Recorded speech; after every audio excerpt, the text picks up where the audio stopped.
Wa ammas sa'il, orang yang minta-minta, fala tanha, jangan dihadik. Allah menyatakan wa wajadaka 'ailan fa'aghna. Maka orang-orang yang telah merasa Allah berikan kelapangan, kelonggaran. Fa'ammal yatima fala taqhar, orang-orang yang susah, orang-orang yang terlantar, anak-anak yang tidak ada ayahnya, jangan diabaikan.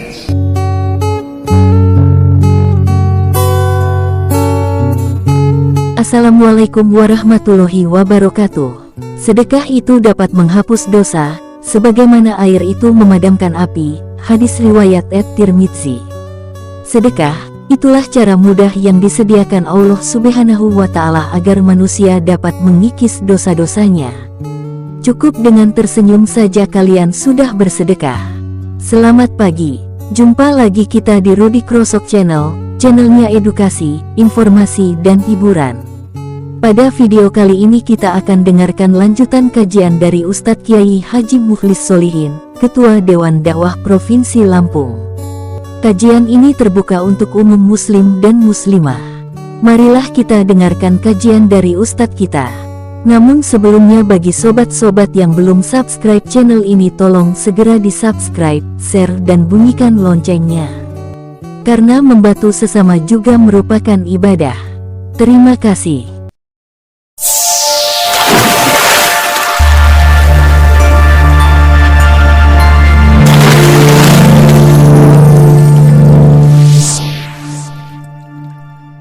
Assalamualaikum warahmatullahi wabarakatuh. Alhamdulillah nahmaduhu wa nasta'inuhu wa nastaghfiruh wa na'udzu billahi min shururi anfusina wa sayyiati a'malina. Man yahdihillahu fala mudilla lahu wa man yudlil fala hadiya lahu. Allahumma shalli wa sallim ala Rasulillah wa ala alihi wa ashabihi wa man walah. Amma ba'd. Hadirin sekalian, bapak-bapak, ibu-ibu yang dimuliakan Allah. Setelah kita bersyukur kehadirat Allah Subhanahu wa Ta'ala dan bersolawat atas junjungan kita Rasulullah Sallallahu Alaihi Wasallam, kurang besar, belum panas. Kita sampaikan salam serta salawat atas junjungan kita Rasulullah Sallallahu Alaihi Wasallam, keluarga dan para sahabatnya. Pada pagi ini, kajian kita kaitkan dengan suasana yang masih bulan Rabiul Awal, di mana-mana diadakan peringatan Maulid Nabi Muhammad Sallallahu Alaihi Wasallam. Tapi kita bukan ceramah maulid, mungkin sudah ada ceramah khusus di tempat ini. Kita akan renungkan kandungan surat At-Duha yang di dalamnya ada bahagian-bahagian yang terkait dengan sejarah Rasulullah Sallallahu Alaihi Wasallam. Setelah Rasulullah Sallallahu Alaihi Wasallam menerima wahyu yang pertama, usia beliau kurang lebih 40 tahun. Pada waktu itu Rasulullah SAW berada di puncak pencariannya. Dalam surat Ad-Duha disebut dhalan, bingung. Para ulama tidak mengartikan sesat, karena Nabi tidak sesat. Dia tidak tahu apa yang harus dilakukan, lalu dia merenung. Dan ada yang menyatakan sejak beliau dibawa oleh pamannya ke negeri Syam, setelah melihat berbagai komunitas yang ada, melihat bekas-bekas sejarah para nabi yang lampau, beliau juga menemukan orang-orang Yahudi, orang-orang Nasara, dan banyak lagi pola yang dianut oleh masyarakat. Beliau juga tidak punya ukuran mana yang benar, mana yang salah. Maka Allah sebutkan wa wajadaka dhallan fahada. Dhallan itu diartikan bingung. Masa pencarian inilah yang membuat beliau biasa merenung datang ke sebuah gua yang kalau bapak-bapak, ibu-ibu pergi haji itu ada yang sempat naik, kalau masih kuat, tinggi itu di atas gunung. Ada yang lihatnya saja, waduh kecil betul. Enggak lah, jalan di bawah aja sudah susah. Disitulah Nabi banyak merenung. Dan pada suatu hari, karena mimpi yang dialami oleh Rasul SAW, kuat dorongan hatinya untuk berangkat. Beliau persiapkanlah bekal dan berangkatlah ke Gua Hira itu. Dia lakukan sebagaimana yang biasa beliau lakukan. Ya. Para ulama menyebut bertahanun, merenung. Kalau kita sebut betapa. Ya. Tapi ini beliau belum jadi Rasul, maka jangan ada yang diam-diam pengen mencari gua ya di gunung. Itu bukan contoh buat kita. Beliau ketika itu usia 40 tapi belum jadi Rasul. Nah, sejak peristiwa itu, pada kunjungan yang terakhir beliau datang ke Gua Hira itu, datanglah seorang dan menyatakan kepada beliau, "Ya Muhammad, Iqra." Bacalah. Ada sebuah lembaran yang diperlihatkan, "Iqra ma ana biqari." Saya tidak bisa membaca. Ternyata dialog ini sudah ada di dalam kitab Bible. Sudah ada rupanya dalam kitab Bible. Tapi mereka tidak mengalamatkan ini kepada Rasulullah SAW. Ketika tulisan itu disodorkan kepada orang yang tidak pandai membaca, bacalah. Maka dia menjawab, saya tidak bisa membaca. Persis kalimatnya, ma ana biqari'in. Dalam hadis Muslim disebutnya, ma ana biqadri. Saya tidak mampu, saya nggak bisa baca. Dan Allah sudah menyatakan itu, walladzi arsala rasulahu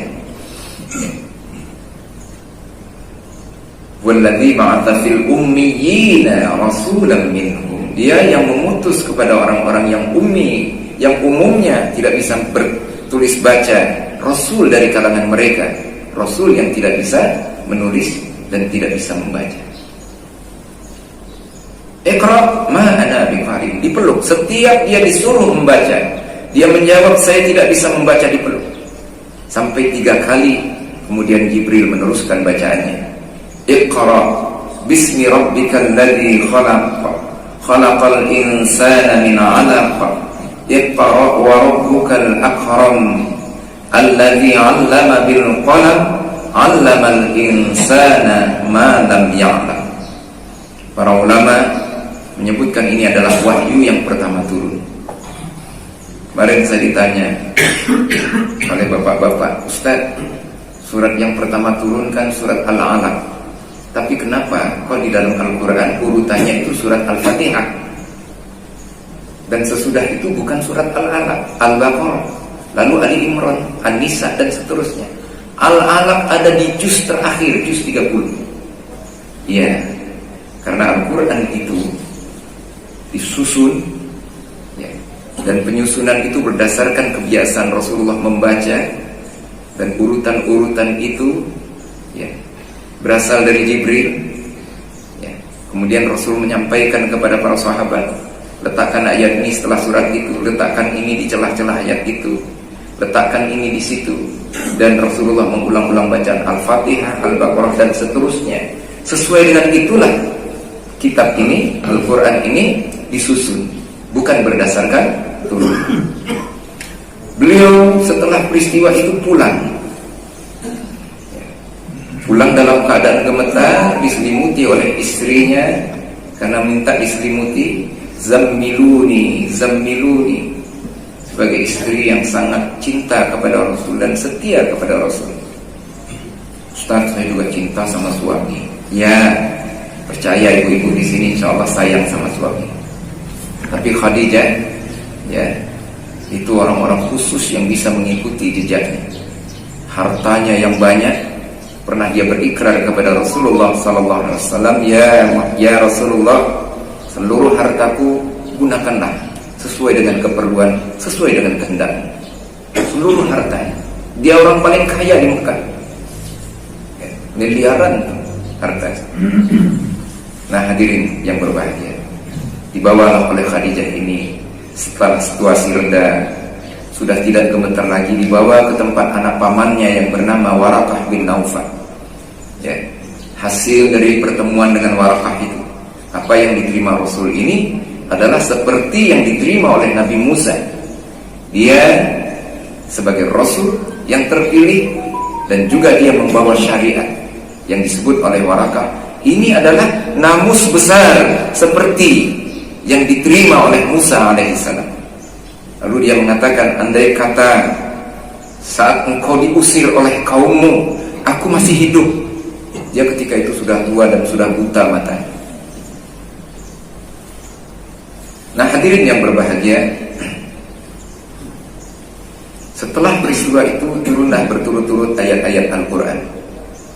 Ya, kalau kita lihat urutan turutnya surah itu, setelah surat Al-Alaq, surat Al-Qalam, ya, lalu surat yang lain, dan ya, pada surat yang ke-10 surat Al-Fajr, kemudian putus.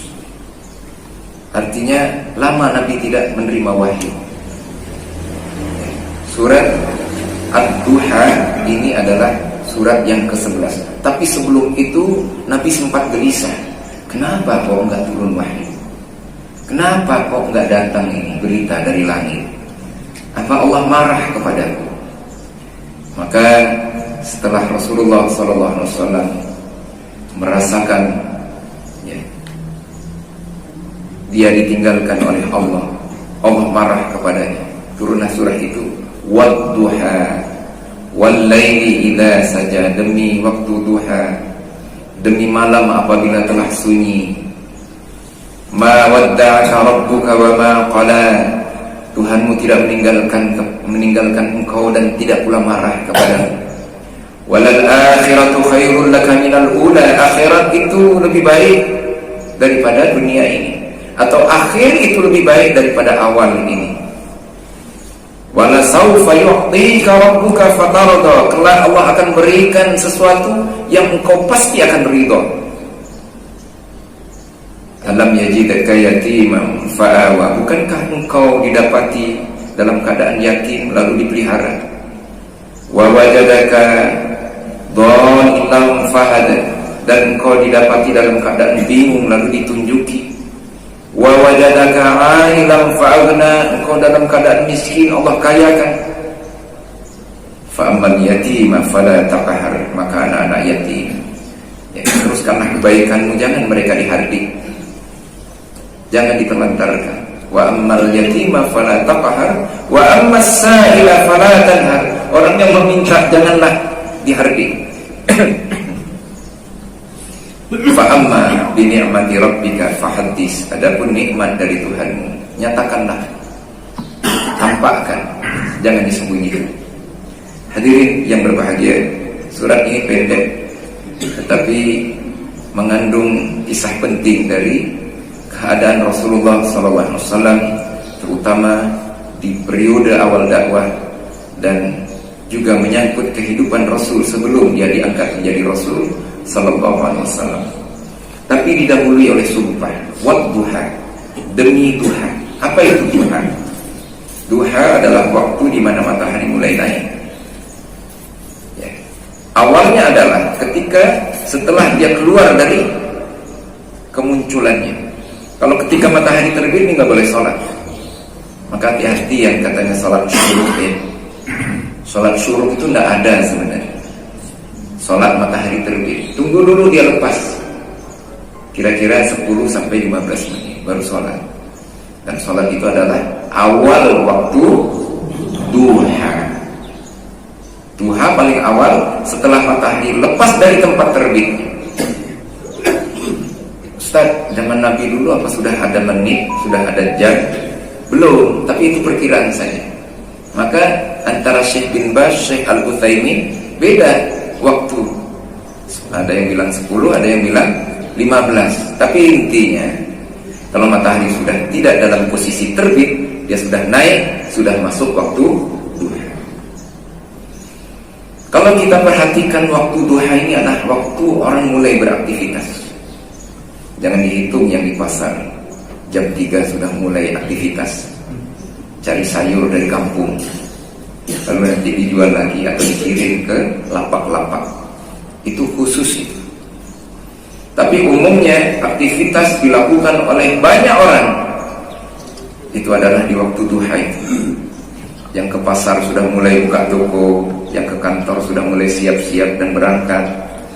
Dan pada saat kesibukan itu memang ada orang-orang yang masih belum beraktivitas, bahkan ada yang tidur. Dia akan digilas oleh zaman, ya, akan tertinggal dalam persaingan. Ini hati-hati. Yang pagi-pagi dia tidur, mestinya dia bisa bekerja, terutama di usia produktif. Maka Allah bersumpah demi waktu duha. Memang ini adalah saat beraktivitas, tetapi Nabi SAW mencontohkan sesibuk apapun tetaplah ingat kepada Allah. Di celah-celah kesibukan itu lakukanlah sholat. Sholat itu disebut dengan sholat duha. Sholat duha adalah sholat ketika matahari naik. Tenggangnya panjang. Sejak mulai menaik ini, sejak awal waktu duha, matahari sudah menyinar, mulai ya, anak unta kepanasan, sampai menjelang zuhur. Tidak tahu saya itu anak unta kepanasan itu kapan, tapi sejak matahari naik. Dan biasa Nabi, kata sahabat, dia banyak melakukan sholat di saat-saat anak unta kepanasan, ya, barangkali belum terlalu terik. Jadi untuk PNS, kalau masuk jam 8, setengah 8 masih bisa sholat. Wah, nanti aja di kantor ada musola. Kalau lagi capek-capek sekalian istirahat, itu juga bagus. Tinggal waktunya lama.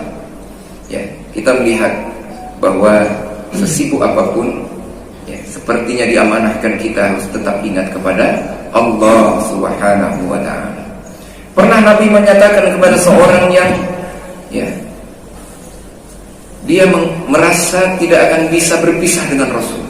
Ya Rasul, saya 1 hari gak ketemu engkau, bingung saya, rasanya rindu. Maka di akhirat nanti kan surga kita berbeda, tingkat kita tidak sama, selamanya kita pisah ya Rasulullah. Aku tidak bisa bayangkan. Ya kalau orang-orang pacaran kadang-kadang juga begitu, Bu, ya. Aku tidak bisa hidup tanpa kamu. Terus ditinggal kawin sama pacarnya, masih hidup juga kan? Enggak, mati dia. Ya, jadi itu tak punya ucapan untuk nyeneng-nyenengin aja. Atau ibu-ibu ya, suaminya sakit untuk menyenangkan suami. Ayah, apa yang ayah rasa aku juga rasa, untuk nyeneng-nyenengin aja itu, padahal dia nggak rasa apa-apa.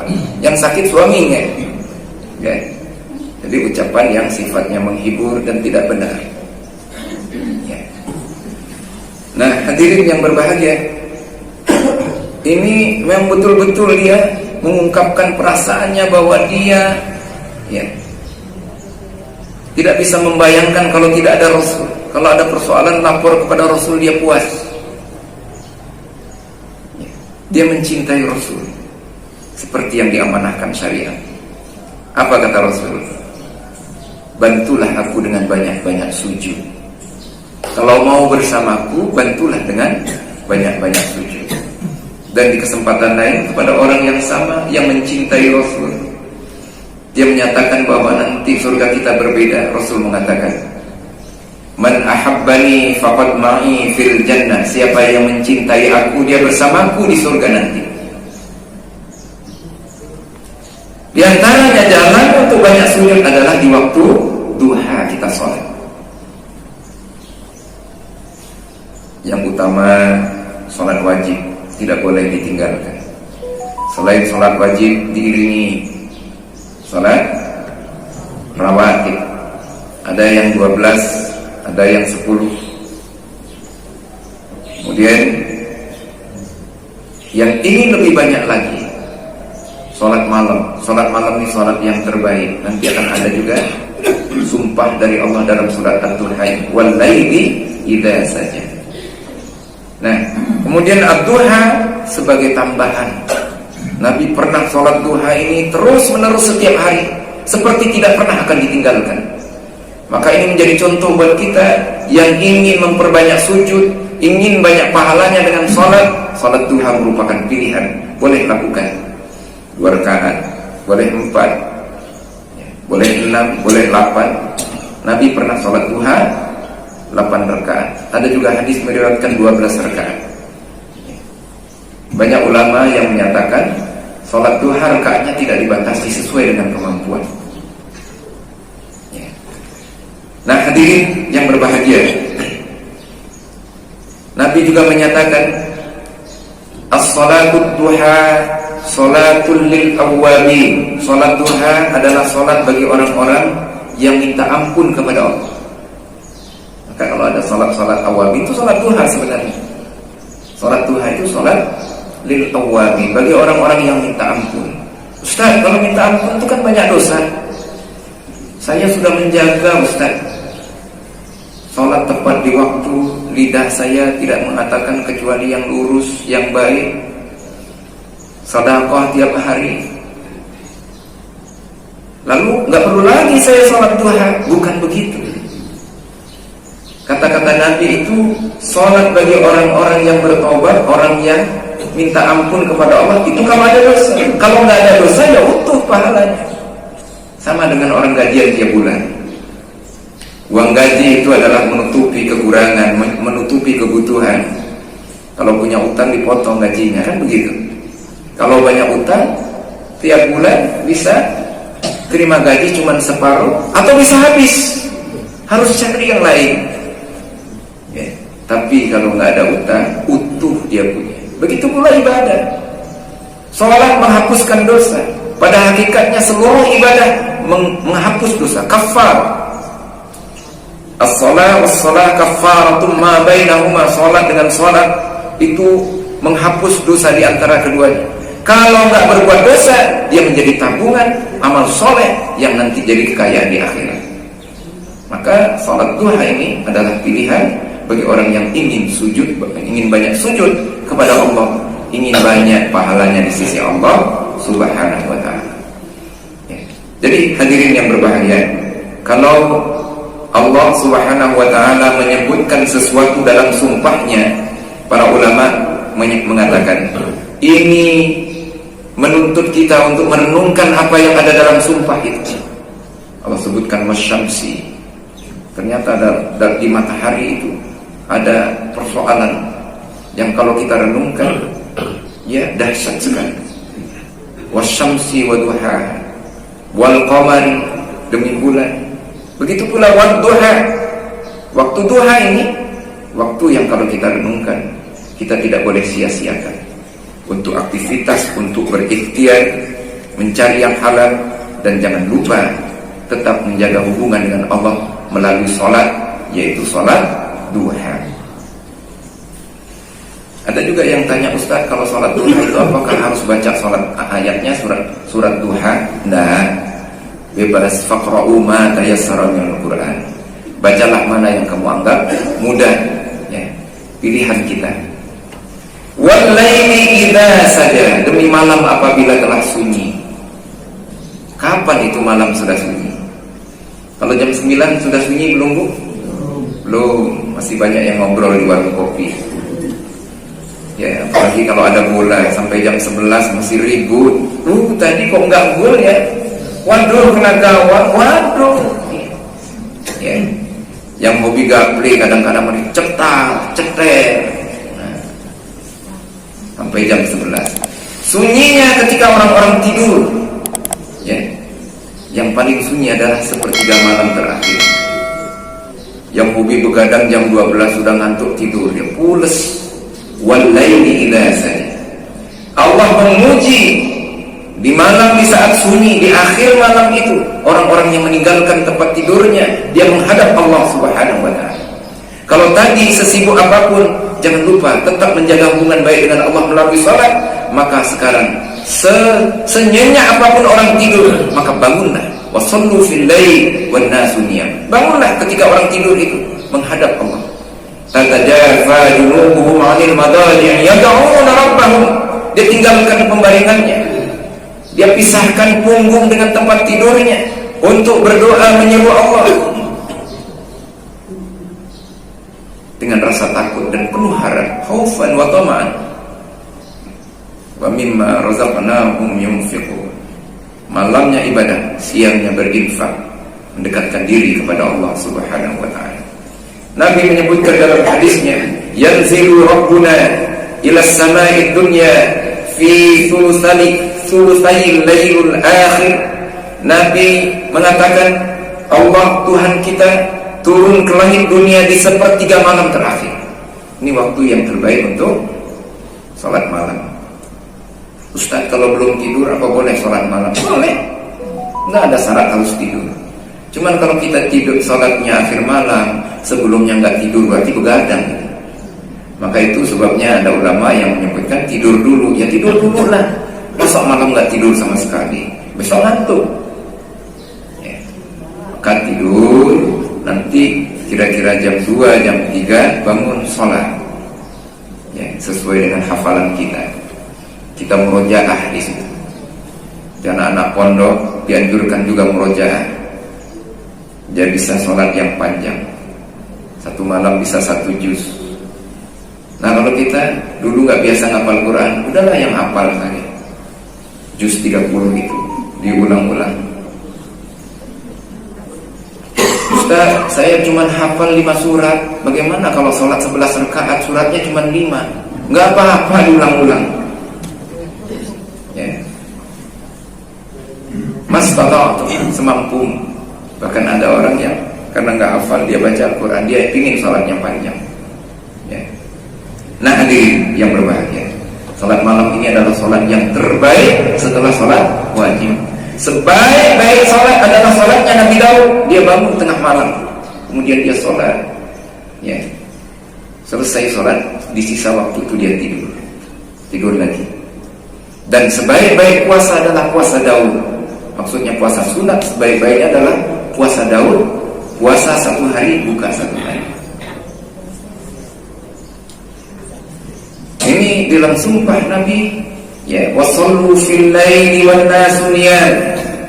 Ya, kalau kita ingin kedudukan yang terpuji di sisi Allah Subhanahu wa taala, bukan dari mukhlis sholihin, dari Allah ini. Apa kata Allah?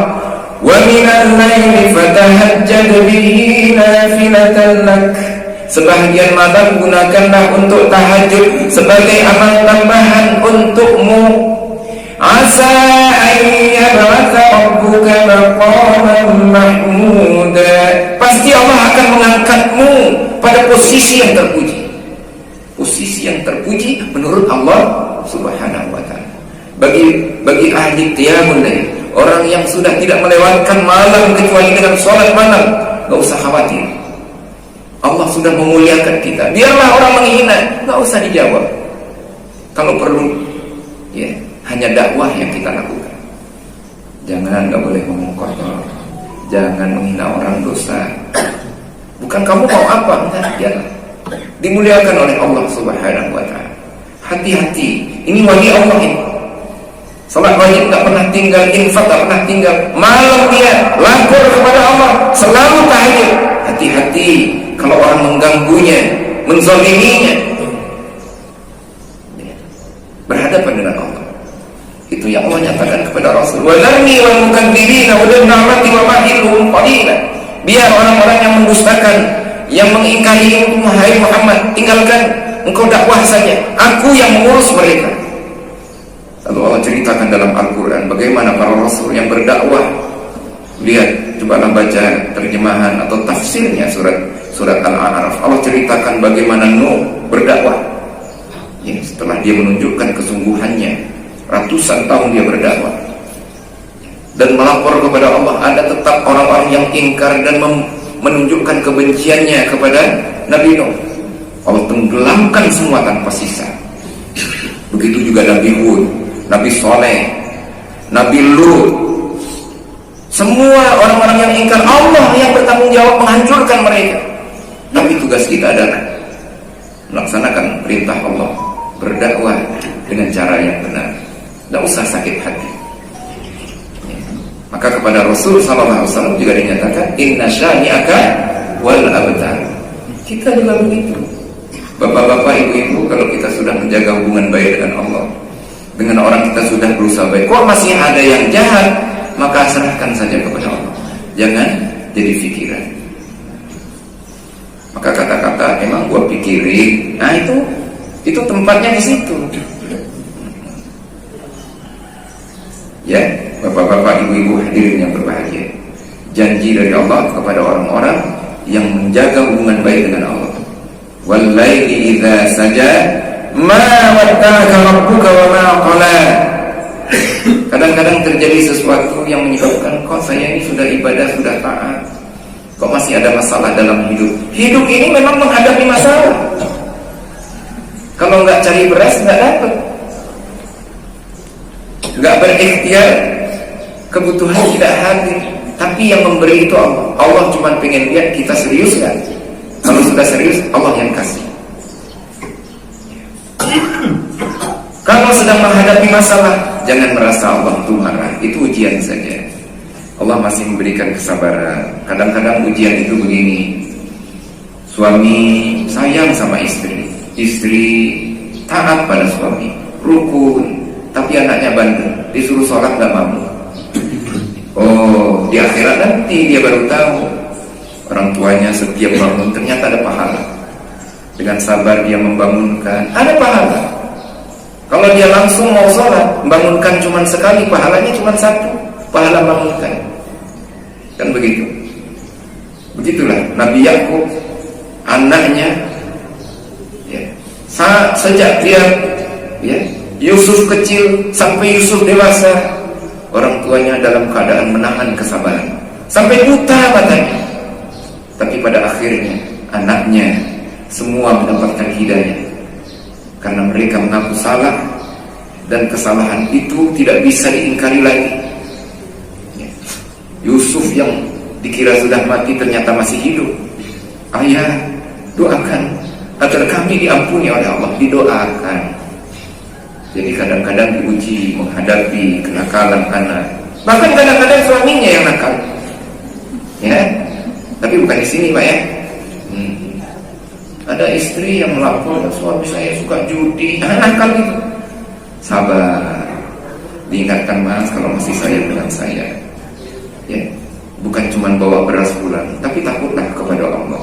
Rupanya itu pahala juga. Kalau sedang diuji oleh Allah, jangan dikira itu Allah marah, tapi Allah sedang memberikan peluang untuk sabar kepada kita. Ma wadda'aka rabbuka wa ma qala walal akhiratu khairul laka minal ula. Allah janji kepada Rasul dan mungkin janji ini juga kepada seluruh umatnya. Kalau kita menjaga hubungan baik dengan Allah, berusaha dengan baik dalam hidup, menjalankan syariat Islam dengan baik, pasti Allah akan berikan kesuksesan, ya, dan akhir itu lebih baik dari awal. Ya. Banyak kan? Setelah pensiun, alhamdulillah, lihat anak-anak rukun-rukun dengan suaminya, dengan istrinya, anak dan mantu rukun, lahir cucu-cucu, hadiah itu. Ya. Allah bukan saja memberikan kepada kita umur panjang, tapi diberi juga, mohon maaf, lupa matikan, Allah juga berikan fasilitas dalam hidup. Ya. Diberi rumah, diberi kendaraan, anak-anak selesai pendidikan, itu merupakan karunia dari Allah. Ya kan? Setelah tua, dulu membayangkan nanti kalau saya tua bagaimana, nggak usah khawatir. Ya. Walal akhiratu khairun laka minal ula. Akhir lebih baik dari awal. Ya. Maka diingatkan itu kepada Rasul, karena Rasul akan menghadapi tugas dakwah yang berat di Mekah. Dia Al-Amin, dia orang yang dimuliakan, yang disayang, dicintai paman-pamannya, tapi justru sebahagian besar pamannya itu menjadi musuh dakwah. Tapi Allah janji nanti akhirnya Allah akan berikan kesuksesan. Dan Allah telah buktikan itu. Allah telah buktikan janjinya itu. Kita pun demikian. Orang-orang yang berasa lurus, berusaha untuk taat kepada Allah, Allah janjikan kebaikan. Wal akibatul lil muttaqin. Akibat yang baik itu ada di pihak orang-orang yang bertakwa. Orang yang ingkar faman a'rada an dzikri fa inna lahu ma'isyatan dhanka. Yang ingkar, yang durhaka kepada Allah, kami giring mereka pada kehidupan yang sempit. Wa nahsyuruhum yaumal qiyamati a'ma. Di akhirat akan kami kumpulkan dalam keadaan buta. Wala saufa yu'tika rabbuka fatarda. Dan Allah akan berikan sesuatu yang engkau pasti akan ridho. Maka di akhir hayatnya Rasulullah sallallahu alaihi wasallam, kalau gunung Uhud itu ingin beliau supaya menjadi emas, Allah akan kabulkan. Beliau katakan begitu. Tapi beliau tidak pilih itu. Beliau pilih kebahagiaan di akhirat. Cukuplah dakwah itu berkembang.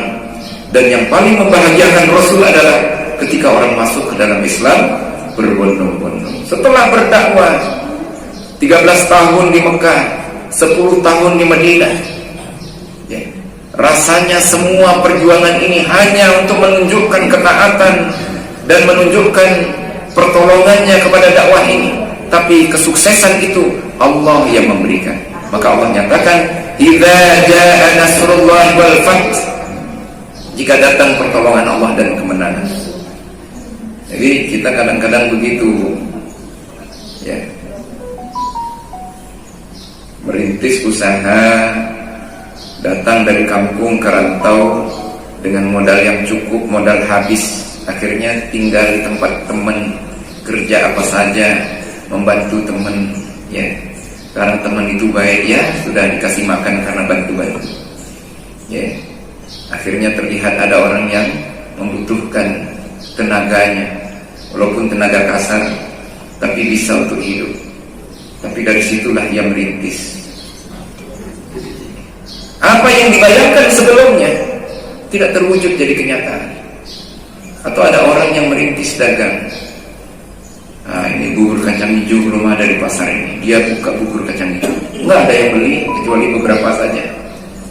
Rupanya orang takut makan manis-manis, banyak yang tua. Tapi dia lihat, wah, dagang ikan ini lumayan juga. Dia coba dagang ikan, akhirnya jadi pedagang ikan nih.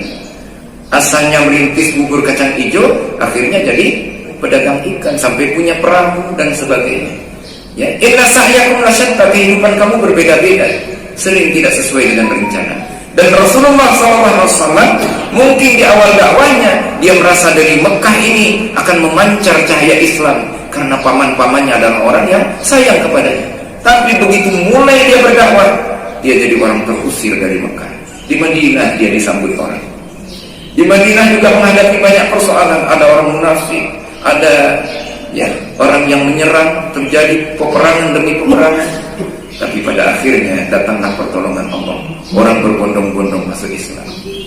Setelah Mekah jatuh ke tangan kaum muslimin, orang-orang Mekah semuanya masuk Islam.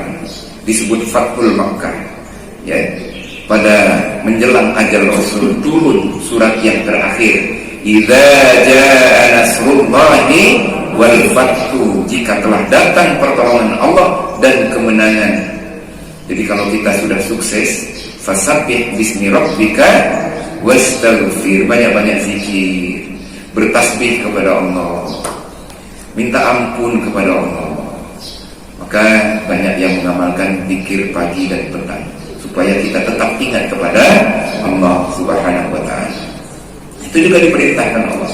Wadkurullaha bukratan wa asila. Ingat Allah pagi-pagi dan petang-petang. Kapan pagi itu? Habis sholat subuh, zikir, ayat kursi, qul huwallahu, falaq, linnas. Asbahna wa asbahal mulku lillah walhamdulillah la ilaha illallah wahdahu la syarika lah. Lalu kita minta kepada Allah, Rabbi as'aluka khaira ma fi hadzal yaum, ya Allah, aku minta seluruh kebaikan yang ada pada hari ini. Berdoa gitu. Zikir, banyak-banyak zikir.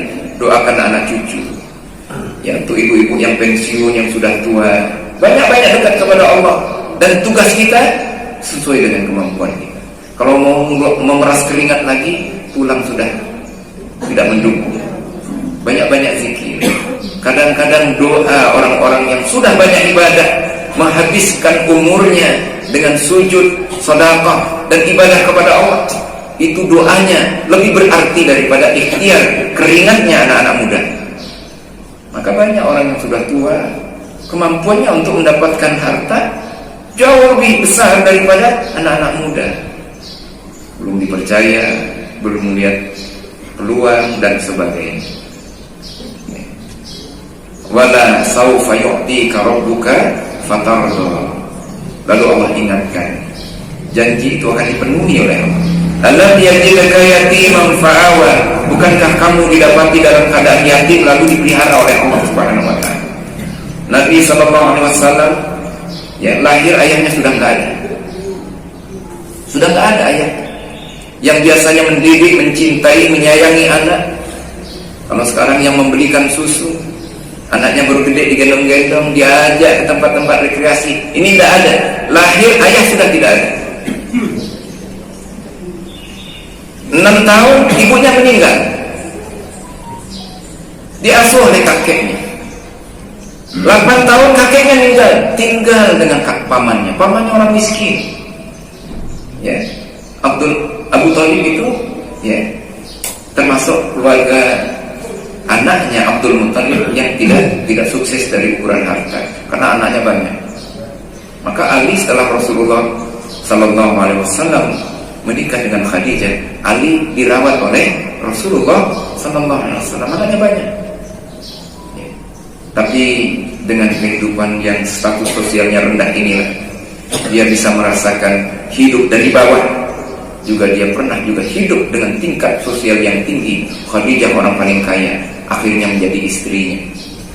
Alam yajidaka yatiman fa'awa. Muhammad, bukankah engkau dalam keadaan miskin Allah pelihara? Dengan cara dia dipelihara oleh kakeknya, pamannya, dan akhirnya dia menikah dengan Khadijah. Wajadaka dhallan fahada. Dan engkau dalam keadaan bingung, Allah berikan petunjuk. Wa wajadaka a'ilan fa'aghna. Dan engkau dalam keadaan miskin, Allah kayakan. Menarik kalau kita baca cerita pernikahan Rasul dengan Khadijah. Khadijah ini perempuan kaya, cantik, sudah dilamar orang banyak. Artinya beberapa orang telah melamar dia nggak mau.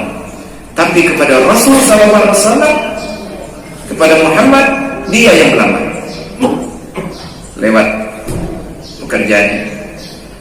Muhammad, kamu nggak ingin kawin? Nunggulah, lagi siap-siap, belum cukup dananya. Ini orang kaya.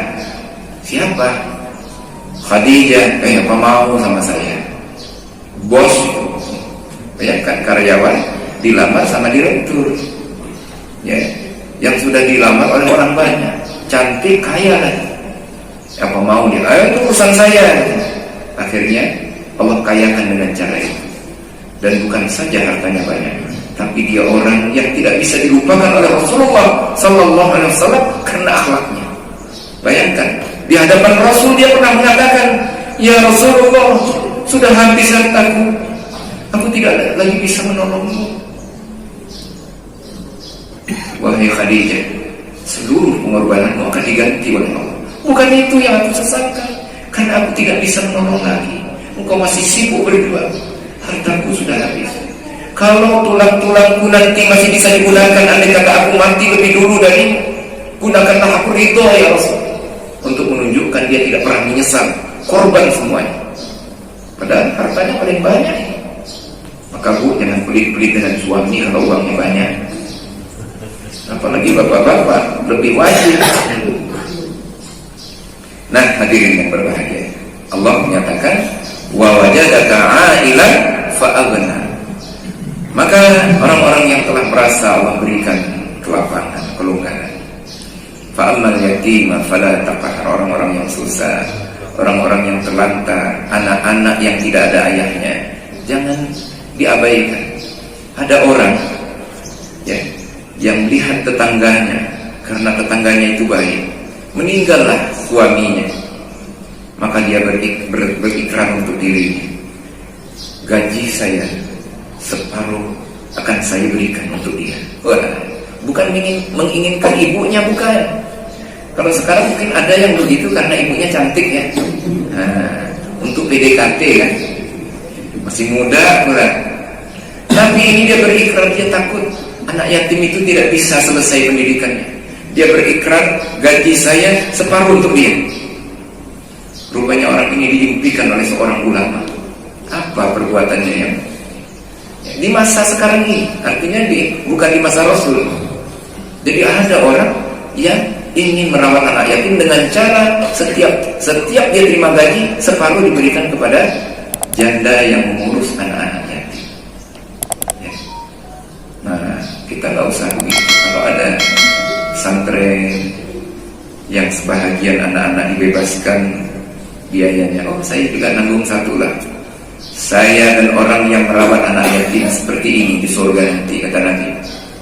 Fa'amal yatima fala taqhar, wa ammas sa'il, orang yang minta-minta fala tanha, jangan dihadik. Kalau kuat itu kerja, jangan minta-minta terus. Boleh kita dakwah, tapi caranya yang baik. Pak, sudah berapa lama ini kayak begini ini?